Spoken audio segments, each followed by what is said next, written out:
নমস্কার, আপনারা দেখছেন মেদিনীপুর 24x7। এই মুহূর্তে আমি বুবাই প্রামাণিক দাঁড়িয়ে রয়েছি গোপীগঞ্জ সুলতাননগর রাজ্য সড়কে। ঠিক কিছু সময় আগেই বিকেল আনুমানিক 4টা নাগাদ গোপীগঞ্জের আর এই সুলতাননগর যে রাজ্য সড়ক রয়েছে ঠিক তার চাইপাটে ভয়াবহ পথ দুর্ঘটনা। আর এই পথ দুর্ঘটনায় ইতিমধ্যে সূত্র মারফত পাওয়া খবর অনুযায়ী জানা যাচ্ছে এক বৃদ্ধ মহিলার মৃত্যু হয়েছে। আশঙ্কাজনক অবস্থায় বাকিদেরকে ভর্তি করা হয়েছে এই মুহূর্তে সোনাখালী গ্রামীণ হাসপাতালে এবং সেখান থেকে একজনকে স্থানান্তরিত করা হচ্ছে ঘাটাল হাসপাতালে। আহতদের পরিচয় এখনও পর্যন্ত জানা সম্ভব হয়নি এবং আমি আপনাদেরকে ঠিক সেই দুর্ঘটনার স্থান থেকে যেই দৃশ্য তুলে ধরছি। দেখতে পাচ্ছেন যে যেই মোটর বাইকটি সজোরে ধাক্কা দেয় একটি টোটোতে এবং তারপরেই ভয়াবহ দুর্ঘটনা। বাইকের কিছু অংশ যেগুলি ভাঙা অবস্থায় পড়ে রয়েছে রাস্তার উপরে এবং দ্রুত গতির কারণেই এই দুর্ঘটনা এমনটাই জানা যাচ্ছে। আমি আবার আপনাদের দেখাবো যে এই রাজ্য সড়কে কীভাবে নিরাপত্তাহীন, একেবারে মাথায় হেলমেট নেই তারপরেও কিন্তু দ্রুত গতিতে গাড়ি নিয়ে যাতায়াত করছে এবং বারে বারে কিন্তু মানুষজন শুধু পুলিশের দিকে আঙুল তোলে যে পুলিশ রাস্তায় টাকা নেয় দাঁড় করিয়ে, হেলমেট না থাকলে, লাইসেন্স না থাকলে। তো সেক্ষেত্রে আজকের এই দুর্ঘটনার পরেও কি আপনারা বলবেন যে পুলিশের দোষ?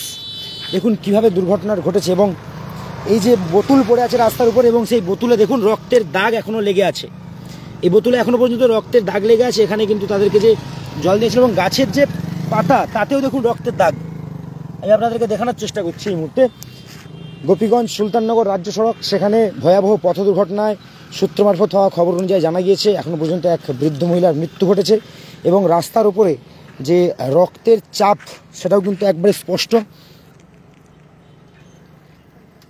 ভয়াবহ পথ দুর্ঘটনা জাস্ট কিছুক্ষণ আগেই ঘটেছে এখানে, যার সেই দুর্ঘটনার জেরেই কিন্তু একজনের মৃত্যু হয়েছে এবং বর্তমানে উভয়ই সোনাখালী গ্রামীণ হাসপাতাল কেন্দ্রে আছে এবং সেখান থেকে আশঙ্কাজনক অবস্থায় একজনকে ঘাটাল হাসপাতালে স্থানান্তরিত করা হচ্ছে বলে জানা গিয়েছে।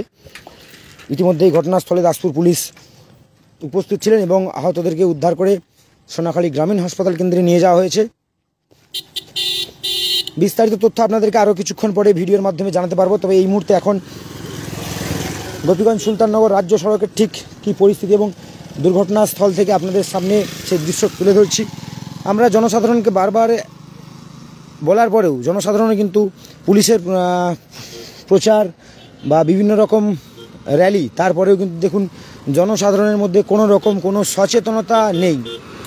লাগাতার বাইক নিয়েও যাতায়াতের সময় কিন্তু মাথায় থাকছে না হেলমেট, থাকছে না কোনো সুরক্ষা এবং স্পিড যে গতি, সেই গতির উপরে কিন্তু অধিকাংশ মোটরবাইকেরই কোনো নিয়ন্ত্রণ নেই, যার কারণে কিন্তু আজকের এই দুর্ঘটনা। আর এই দুর্ঘটনায় দেখতে পাচ্ছ যে গাড়ির অনেক অংশ একেবারে ভেঙে রাস্তার উপর ছড়িয়ে রয়েছে, চারিদিকে ছিটকে রয়েছে একদম। কখন ঘটেছে জানো?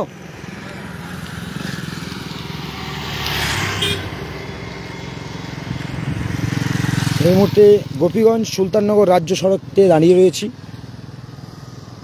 সূত্র মারফত পাওয়া খবর অনুযায়ী জানা গিয়েছে আহতদেরকে উদ্ধার করে নিয়ে যাওয়া হয়েছে সোনাখালী গ্রামীণ হাসপাতাল কেন্দ্রে এবং বাইকের যে দুর্ঘটনাটি কবলে পড়েছে সেই বাইকের ভাঙা অংশগুলো রাস্তার উপর এবং রাস্তার পাশে ছিটকে রয়েছে। এবং আবার একবার দেখাবো তোমাদেরকে গতির কারণে এই দুর্ঘটনা এবং এই রাস্তার উপরে যে রক্ত এবং আরও রক্ত আছে, আরও যে রক্ত, সেই রক্ত কিন্তু রাস্তার উপর থেকে এখনও যায়নি। সেই দৃশ্য আপনারা দেখতে পাচ্ছেন এই মুহূর্তে আমাদের মেদিনীপুর 24x7 পর্দায়। বারে বারে জনসাধারণের প্রতি এক সচেতনতার বার্তা দেওয়ার পরেও কিন্তু মানুষের মধ্যে কোনো সচেতনতা ফেরেনি।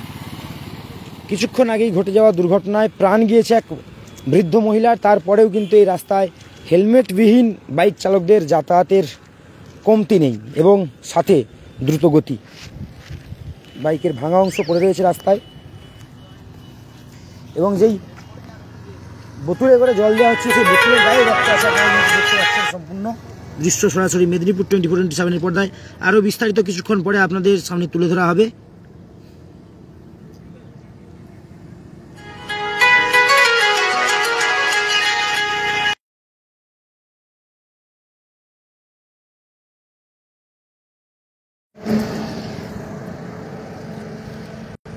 আমরা বিস্তারিত আপনাদের সামনে তুলে ধরছি।